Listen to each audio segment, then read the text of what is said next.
American 20 performances concluded ahead of live episodes. Who are you voting into the top 12? American Idol wrapped its top 20 performances round on March 23rd, summoning the remaining 10 singers back to the stage for an evening of make or break moments.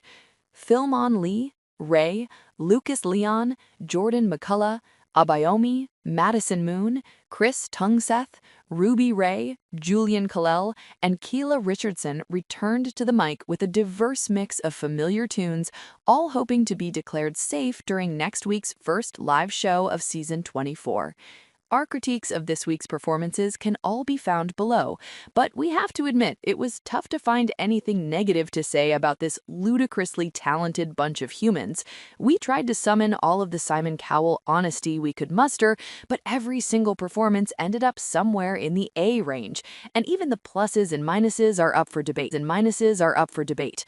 We have faith in everyone, but we're also very curious to see how things turn out when things go live for the top 12 reveal next week.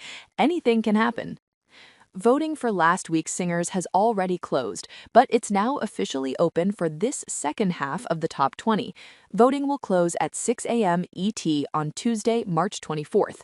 As always, you have 3 ways to cast your vote: by visiting AmericanIdol.com, by texting a contestant's number, see below, to 21523, or by commenting on one of the show's social platforms, Facebook, Instagram, or TikTok.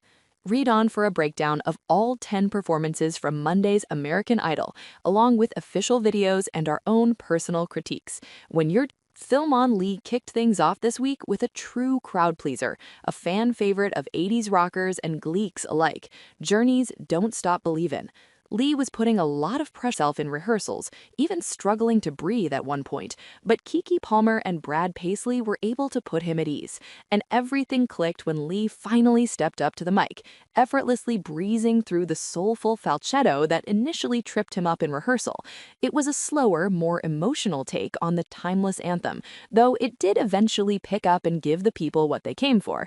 It was a smart change, as it allowed Lee to show us 2 very different, very impressive sides to himself as a performer. His stage presence could probably use a little work. We were very aware that he couldn't wait for it to be over, which he admitted himself, but that voice is simply undeniable. Ray's previous performances have been a little on the serious side, so her goal this week was to show the judges that she can have some fun on stage, and few songs do that more directly than Aretha Franklin's Respect. But how far would she go?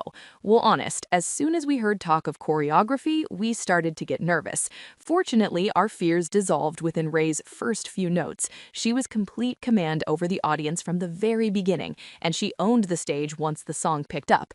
There was an intensity to her delivery that made it impossible to take our eyes off of her. She nailed all of the song's big notes, complete with flourishing runs. And with those leather pants and boots, we can confirm that Ray did not come to play. Dubbed Aretha Ray by Lionel Richie, the contestant also received high praise from Luke Bryan, who said she's one of our best singers this season, if not the best. Okay, Ray,